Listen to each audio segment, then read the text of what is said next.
आज हम लोग 9th क्लास के लेक्चर नंबर 18 को डिस्कस करेंगे। आप लोगों को आज का लेक्चर है आइडेंटिफिकेशन ऑफ एरर, कि हम किस तरह से एरर को आइडेंटिफाई कर सकते हैं कि हमारे पास जो एल्गोरिथम लिखा गया है उसके अंदर कोई एरर है, कोई गलती है, हम किस तरह उसको आइडेंटिफाई करेंगे।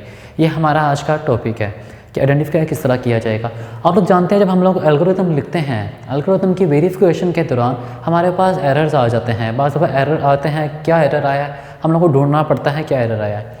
ज़्यादातर जो हमारे पास एरर आता है वो हमारे पास लॉजिकल एरर होता है। लॉजिकल एरर मतलब किसी लॉजिक की गलती की वजह से आता है, आपकी कंडीशन गलत लगी होती है। लॉजिकल एरर में हमारे पास आउटपुट आ जाती है लेकिन गलत आउटपुट आती है। ठीक है, हमारे पास ज़्यादातर एल्गोरिथम्स में क्या होता है, हमारे पास जो एरर होता है उसमें हमारे पास रिजल्ट में आंसर ज़रूर आ रहा होता है लेकिन आंसर डिज़ायर आंसर नहीं आ रहा होता, आंसर हमारे पास गलत आ रहा होता है। वो गलत आंसर को देखकर हमें आइडिया होता है कि हमारे पास कहीं ना कहीं पर मिस्टेक हुई है, कहीं ना कहीं पर गलती हुई है। हम उसको आइडेंटिफाई करते हैं एरर्स को, और एरर्स को आइडेंटिफाई करने के लिए हम लोग क्या इस्तेमाल करते हैं, ट्रेस टेबल को इस्तेमाल करते हैं। आइडेंटिफाई का मतलब क्या है, जैसे फ़र्ज़ करो ये प्रोग्राम है, यहाँ पर आप लोगों का एक एल्गोरिथम लिखा हुआ है। यहाँ हमारे पास क्या है, एक एल्गोरिथम लिखा हुआ है। उस एल्गोरिथम में हम लोग कर क्या रहे हैं, हम लोगों ने यूज़र से स्टार्ट किया, हमने काउंट की वैल्यू क्या सेट कर दी है 0।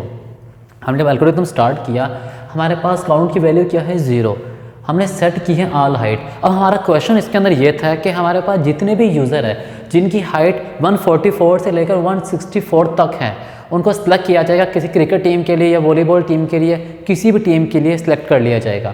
कि किन लोगों को सिलेक्ट किया जाएगा जिनकी हाइट कितनी होगी 144 से 164 तक। अब इस प्रोग्राम के अकॉर्डिंग उसने क्या किया, ऑल हाइट लिए हैं, हाइट सेट किए हैं 154, 140, 155, 164, 144, 166, 160 एंड 143। ये डिफरेंट हाइट्स कंसिडर की हैं उसने।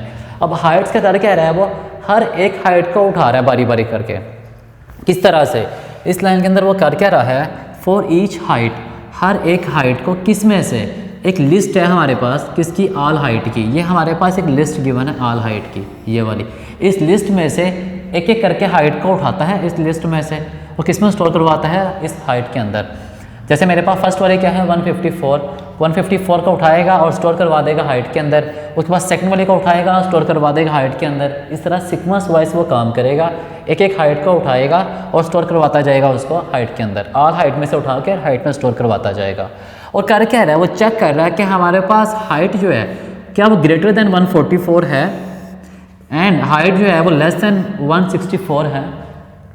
अब एक चीज़ नोट करें, हमारा क्वेश्चन क्या था कि हमें वो लोग चाहिए थे जिनकी हाइट 144 से लेकर 164 तक हो, जबकि ये कंडीशन हमारे पास लगी है इज़ ग्रेटर देन 144। इसका मतलब क्या है, ऐसे लोग जिनकी हाइट 144 से ग्रेटर होगी, लाइक 145, 146 एंड सो ऑन, सिर्फ वही सिलेक्ट किए जाएंगे। जबकि हमारा क्वेश्चन क्या था, जिनकी हाइट 144 है वो भी सिलेक्ट होने चाहिए, जबकि हमारे इस एल्गोरिथम के मुताबिक वो सिलेक्ट नहीं होते। तो हमारे पास यहाँ पर गलती आ रही है, वो गलती कौन सी है, लॉजिकल। ये चीज़ हमारे पास लॉजिकल एरर्स होते हैं। तो हमारे पास जो गलती है वो कौन सी आई है, लॉजिकल एरर आया है। हमारे इस एल्गोरिथम में क्या है, लॉजिकल एरर। हमें कैसे आइडिया हुआ, एल्गोरिथम को हमने जब टेस्ट किया है, चेक किया है कि हमारे पास डिज़ायर आंसर आ रहा है या नहीं आ रहा। इसके अकॉर्डिंग हमारे पास जो लोग सिलेक्ट किए जाएंगे वो कौन कौन से होंगे, 154 सिलेक्ट हो जाएगा, 155, 164, 166, 160 एंड 143। सॉरी 143 सिलेक्ट नहीं किया जाएगा क्योंकि हमारे पास 144 से अबव है। हालांकि यहाँ पर हमारे पास ये भी सिलेक्ट होना चाहिए था, यहाँ हमारे पास ये भी सिलेक्ट होना चाहिए था, लेकिन सिलेक्ट नहीं होगा क्योंकि कंडीशन गलत होने की वजह से, हमारी लॉजिकल एरर की वजह से। ये जो एरर आया यहाँ पर, ये कौन सा है, लॉजिकल एरर आया, उसकी वजह से ये इंसान सेलेक्ट नहीं होगा। हमें वो लोग चाहिए थे जिनकी हाइट 144 से लेकर 164 है, लेकिन ये 144 वाला रिजेक्ट कर दिया जाएगा। तो हमें कब पता चला, जब हमने पूरा एल्गोरिथम को टेस्ट किया, चला कर देखा, तो हमें इस चीज़ का आइडिया हुआ कि हमारे पास इसको भी सिलेक्ट होना चाहिए था। ये सिलेक्ट नहीं हो रहा, तो हमारे पास कहीं पर गलती हुई है। उस गलती को टेस्ट करने के लिए कि गलती कहाँ पर हुई है, क्या गलती थी और किस तरह उसको रिकवर किया जा सकता है, हम लोग क्या इस्तेमाल करते हैं, ट्रेस टेबल को इस्तेमाल करते हैं। ट्रेस टेबल हमारे पास इस्तेमाल करते हैं एरर्स वगैरह को दुरुस्त करने के लिए। क्या हम एरर को आइडेंटिफाई करते हैं, उसको चेक करने के लिए। जो एरर्स थे, जब हमारे पास ट्रेस टेबल में वैल्यूज़ आएंगी उसमें एरर्स वगैरह नहीं होंगे, वो एरर्स को फाइंड करके रिमूव करती जाएगी और फाइंड करती जाएंगी साथ साथ। किस तरह से ट्रेस टेबल को इस्तेमाल करते हैं हम लोग, जो हमारे पास एल्गोरिथम लिखा हुआ है, इस एल्गोरिथम को हम लोग इस ट्रेस टेबल में इम्प्लीमेंट करते हैं। ट्रेस टेबल में हमारे पास कॉलम्स हैं जिसमें हमारे पास स्टेप्स हैं, काउंट है, ऑल हाइट है और हाइट है। ये क्या चीज़ें हैं जो यहाँ पर हमारे पास गिवन थी? हाइट गिवन थी, ऑल हाइट गिवन थी, हमारे पास काउंट गिवन था और स्टेप्स हमारे पास कितने नंबर ऑफ स्टेप्स हैं। यहाँ हमारे पास 1 2 3 4 5 6 7, यहाँ हमारे पास 7 स्टेप्स हैं। तो हम 7 स्टेप्स के ऊपर इसको इम्प्लीमेंट करवाएंगे, लेकिन वो बार बार रिपीट करेगा। क्यों रिपीट करेगा? ये मेरे पास एक लूप लगा हुआ है। ये क्या है मेरे पास? लूप। ये चीज़ बार बार रिपीट करेगा। रिपीट क्यों करेगा? ऑल हाइट में से फर्स्ट वाली हाइट उठाएगा, उसको चेक करेगा, सेकंड हाइट उठाएगा, उसको चेक करेगा। किस तरह चेक करेगा उसको हम अभी देखते हैं अपने टेस्ट के ज़रिए। अब हमारे पास सबसे पहली चीज़ हमारे पास स्टेप 1 थी, तो पहला स्टेप हमारे पास स्टेप 1 में कुछ काम किया गया है। स्टेप 1 में हमने जस्ट स्टार्ट किया है अपने एल्गोरिथम को, हमने कोई भी काम परफॉर्म नहीं किया। तो हमारे पास यहाँ पर स्टेप कौन सा है? पहले 1 था, हमने कुछ भी काउंट भी नहीं चेक किया अभी तक, ऑल हाइट भी कंसीडर नहीं की और हाइट को भी हमने नहीं छेड़ा, हमने कोई भी काम परफॉर्म नहीं किया, तो हम किसी को भी चेंज नहीं करेंगे। सिर्फ स्टेप 1 परफॉर्म हो चुका है हमारा। अब स्टेप 2 में हमने क्या काम किया है? काउंट को असाइन कर दिया है 0, काउंट की वैल्यू क्या कर दी है? 0।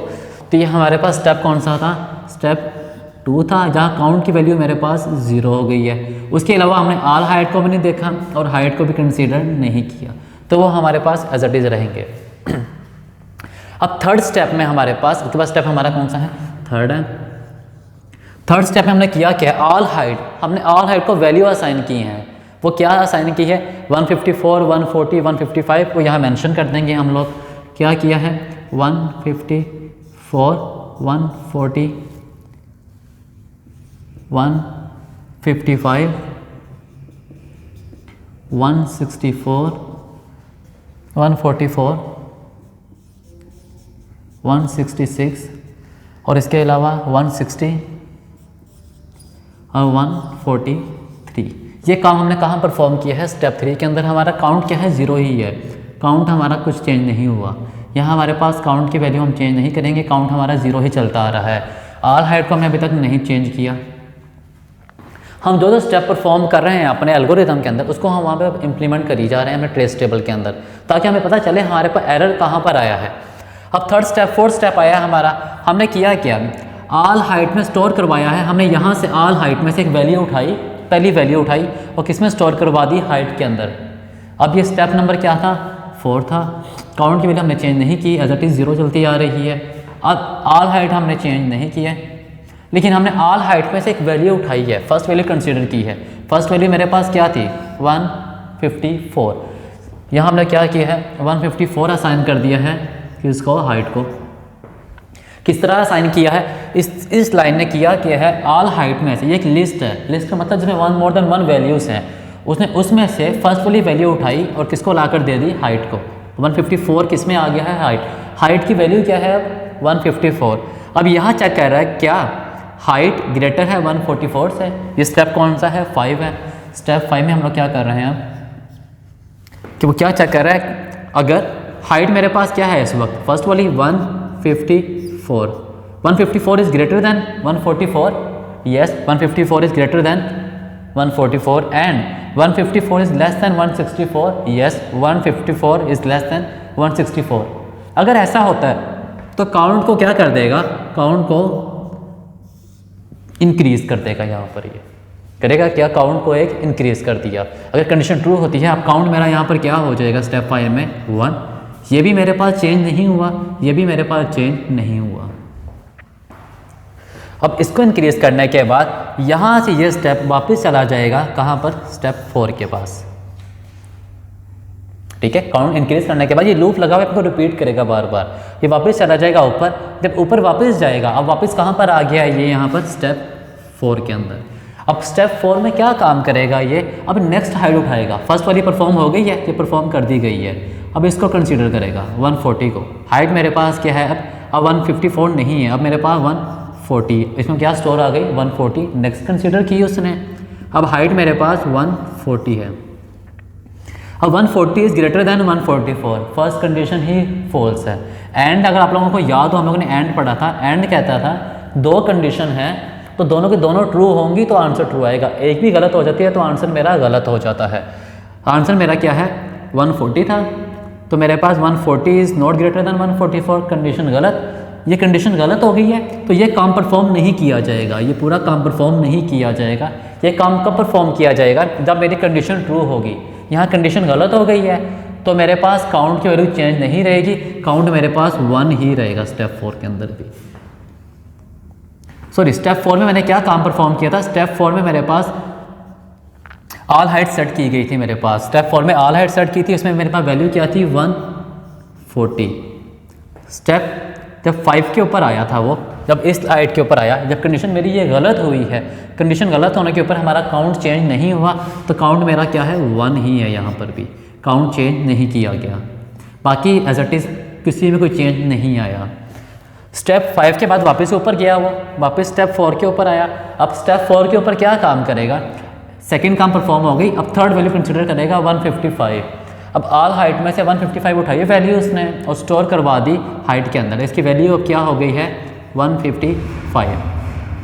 अब ये चेक करेगा इस चीज़ को, क्या 155 is greater than 144? Yes. 155 is less than 164, condition satisfy है। अगर ऐसा है देन वो करेगा क्या? काउंट में एक इंक्रीमेंट कर देगा, काउंट एक इंक्रीज कर देगा। लेकिन ये स्टेप हमने परफॉर्म किया है तो हम पहले मेंशन करें कि हमने ये स्टेप परफॉर्म किया है। ये आप लोगों का स्टेप नंबर 4 था और हमने यहाँ पर किया है कि ऑल हाइट में हमने क्या सिलेक्ट किया है? 155। यहाँ पे हम लोगों ने 155 को सिलेक्ट किया है। अब हमारे पास क्या वैल्यू है? 155।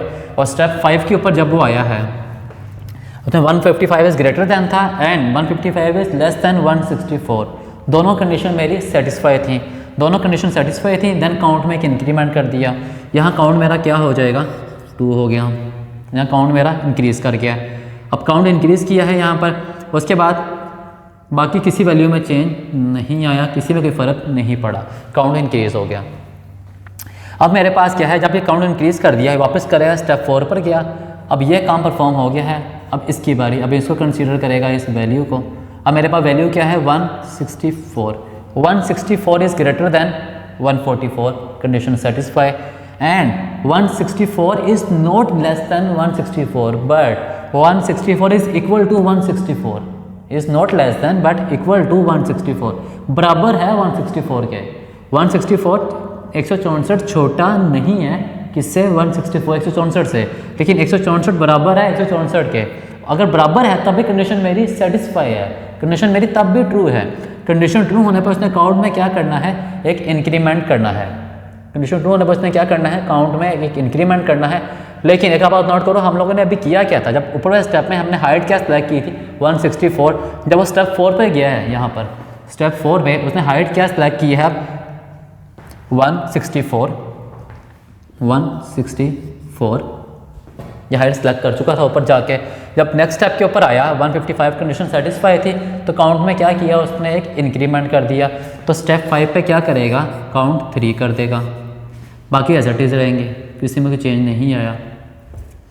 और जब इंक्रीज़ करने के बाद वापस ऊपर गया इस स्टेप के ऊपर, स्टेप 4 के पास आया है, स्टेप 4 के ऊपर आकर उसने अगली हाइट सेलेक्ट की जो कि क्या थी? 144। और 144 जो है नोट, ये चीज़ हमारे पास देखने वाली है। 144 हाइट मेरे पास क्या है? 144। हालांकि हमारे क्वेश्चन के मुताबिक ये इंसान सिलेक्ट होना चाहिए था, लेकिन 144 is not greater than 144। 144 is equal to 144, is equal to 144। ये इक्वल है, ग्रेटर नहीं है। कंडीशन मेरी गलत हो गई यहाँ पर। कंडीशन गलत होने की वजह से काउंट में इंक्रीमेंट नहीं होगा, काउंट मेरा क्या रहेगा? 3 ही रहेगा। लेकिन हमने अभी किया कि हमने हाइट सेलेक्ट की है नेक्स्ट, तो स्टेप 4 में उसने क्या किया है? हाइट सेलेक्ट की है कौन सी? 144। बाकी कुछ चीज़ चेंज नहीं हुई। अब स्टेप 5 के ऊपर आया, जब वो नीचे, जब वो स्टेप 5 के ऊपर आया, वहाँ उसने क्या काम परफॉर्म किया है? हमारे पास जब कंडीशन चेक की 144 is not greater than 144, 144 is equal to 144, then condition हमारी क्या है? Not satisfy. कंडीशन गलत, सेकंड चेक करने की ज़रूरत ही नहीं है हमें, हमारी फर्स्ट कंडीशन ही फॉल्स हो गई है। उस सूरत में हमारा काउंट में फ़र्क नहीं पड़ेगा, काउंट मेरा क्या रहेगा? 3 ही रहेगा, काउंट चेंज नहीं होगा। एंड सो ऑन, ये आपका चलता रहेगा टिल एंड तक, टिल लास्ट वैल्यू तक, 143 तक। ठीक है, उसके मुताबिक हमारे पास यहाँ पर काउंट चेंज किया जाएगा, यहाँ भी काउंट चेंज किया जाएगा, यहाँ काउंट चेंज नहीं होगा हमारा। ये हमारे पास क्या था, आपका ट्रेस टेबल था। जो हम करते हैं क्या है, वैल्यू को चेक कर रहे हैं हमारे पास कहाँ कहाँ पे एरर आ रहा है, उस एरर को आइडेंटिफाई करता है हमारा ट्रेस टेबल कि आपके पास कहाँ कहाँ लॉजिकल एरर आया है, आपके प्रोग्राम की लॉजिक गलत थी, कहाँ आपने गलती की थी। आपको आइडिया हो रहा है हमारे पास जहाँ वैल्यू चेंज नहीं हो रही है, हमारे पास चीज़ रिपीट की जा रही है, मतलब वहाँ कोई गड़बड़ है वैल्यू में, कुछ चेंज करनी चाहिए थी, हमारे पास कोई वैल्यू छोटी है, कंडीशन गलत है, या हमारे पास कोई एरर है। दो ही वजूहत उसके अंदर हमें डिस्प्ले की जा रही हैं। ये ओवरऑल हमने क्या फाइंड किया है, ट्रेस टेबल फाइंड किया, हमने वैल्यूज़ फाइंड की, आइडेंटिफाई किया हम लोगों ने वैल्यूज़ को, हम लोगों ने पहले सेट कर दिए हैं ऑल वैल्यूज़। हमने इस सारा का काम किस तरह से परफॉर्म करवाया है इस अपने एल्गोरिथम को देखते हुए। आपका जिस तरह का एल्गोरिथम होगा उसके अकॉर्डिंग ही आपका क्या बनाया जाएगा, ट्रेस टेबल बनाया जाएगा। वो सारा का सारा किस पर डिपेंड करता है, आपके एल्गोरिथम के ऊपर। जैसे यहाँ आप नोट करें, हमारा जिस तरह का एल्गोरिथम था उसके अकॉर्डिंग हमारा क्या बना है, ट्रेस टेबल। बस हमारी ये दो लाइन्स रिपीट की गई हैं बार बार। रिपीट करने की वजह क्या थी, हमारे पास एक फॉर का लूप लगा हुआ था, फॉर के लूप ने बार बार रिपीट किया है किन लोगों को, अगर उसकी हाइट हमारे पास ग्रेटर देन 144 होती है and height is less than 164 होती है, उस सूरत में वो रिपीट कर ही जा रहा है। अगर होती है तो अच्छा है, काउंट में इंक्रीज़ कर रहा है, अगर नहीं होती काउंट में चेंज नहीं कर रहा, हमारे पास एज इट इज़ ऊपर चला जाता है रिपीट होकर। और इस स्टेप में उसने जस्ट किया क्या है, ऑल हाइट हमारे पास ये ऑल हाइट है, ऑल हाइट में से एक एक करके हाइट का उठाया उसने, फर्स्ट हाइट उठाई, सेकंड हाइट उठाई, थर्ड उठाई, फोर्थ, एक एक हाइट उठा कर किस में स्टोर करवाता है, हाइट के अंदर। और चेक करता है क्या मेरे पास कंडीशन हाइट में रखवाने के बाद वो चेक करता है क्या मेरी ये कंडीशन सेटिस्फाई है या नहीं। ये वाली भी सेटिस्फाई होनी चाहिए, ये वाली भी सेटिस्फाई होनी चाहिए, दोनों की दोनों सेटिस्फाई होना लाजमी है, किसी एक का नहीं, दोनों का सेटिस्फाई होना लाजमी है। दोनों सेटिस्फाई होंगी, हमारा रिजल्टेंट आंसर जो होगा वो क्या आएगा, दुरुस्त आएगा। आपके जो लास्ट दो स्टेप हैं, आपके जो लास्ट दो स्टेप हैं, ये कहाँ परफॉर्म किए जाएंगे, ये सबसे एंड पर जाके परफॉर्म किए जाएंगे, सबसे एंड पर। जब मेरे पास ये सबके सब वैल्यू रीड कर लेगा, ये ऑल टू ऑल वैल्यू को रीड कर लेगा और डिस्प्ले कर देगा, उसके बाद वो करेगा क्या, सबसे एंड पर जाके उसने करना क्या है, लास्ट दो स्टेप्स को परफॉर्म करवाना है। ये कब होना है, प्रोग्राम के अंदर सबसे एंड पर परफॉर्म करवाया जाना है, टिल सबसे नीचे यहाँ जाकर। ये हमारे पास क्या था, ओवरऑल आपका ट्रेस टेबल था। हमने एरर को आइडेंटिफाई किया कि हमारे पास एरर क्या था, कहाँ पर था और किस तरह का एरर था, ये हम लोगों ने फाइंड किया बाय यूजिंग ट्रेस टेबल। हम लोगों ने बात की थी लॉजिकल एरर किस तरह से आया बीच के अंदर, हमारे पास लॉजिकल एरर होने की वजह से, सिर्फ एक ये एरर होने की वजह से, यहाँ पर ग्रेटर इक्वल का साइन नहीं होने की वजह से हमारे पास ओवरऑल एरर आया है। यहाँ का ग्रेटर इक्वल का सिंबल होता, हमारे पास एरर ना आता, एक इक्वल का सिंबल ना होने की वजह से हमारे पास एरर आया, जो कि कौन सा था, लॉजिकल एरर। हमने उसको चेक किया और रिकवर किया, और हमने ट्रेस टेबल की मदद से हम लोगों ने सारा का सारा चेक किया कि एरर कहाँ पर था, किस तरह का था। ये हमारा आज का लेक्चर नंबर 18 था। बाकी आपके लेक्चर नंबर 19 के साथ हम लोग कल मिलेंगे। यहाँ तक आप लोगों का चैप्टर नंबर 1 कंप्लीट ख़त्म हो चुका है, आपका चैप्टर कम्प्लीटली ख़त्म हो चुका है, आपका कोई टॉपिक रिमेनिंग नहीं रह गया। आप लोगों की जस्ट इस चैप्टर की एक्सरसाइज रह गई है, जो कि हम इंशाल्लाह नेक्स्ट लेक्चर में कवर अप करेंगे। यहाँ तक होप्स आप लोगों को किसी बच्चे को किसी किस्म का इशू नहीं होगा, कोई क्यूरी नहीं होगी। ये इजी चैप्टर था, मुश्किल चैप्टर नहीं था। हमने फ्लो चार्ट्स वगैरह देखे हैं, एल्गोरिथम वगैरह देखे इस चैप्टर के अंदर, और प्रॉब्लम सॉल्विंग के स्टेप्स देखे जो बहुत ज़्यादा इंपॉर्टेंट है आप लोगों के लिए प्रॉब्लम सॉल्विंग का। ये हमने ओवरऑल ये कवर अप किया। और आज लास्ट टॉपिक हम लोगों ने कवर किया जो कि क्या था, आइडेंटिफिकेशन ऑफ एन एरर, जिसके अंदर हम लोगों ने बात की है ट्रेस टेबल की, जो कि एरर को लोकेट करने के लिए और चेक करने के लिए इस्तेमाल किया जाता है। बाकी आप लोगों के लेक्चर नंबर 19 के साथ हम लोग कल मिलेंगे, तब तक के लिए इजाज़त दीजिए। अल्लाह हाफिज़।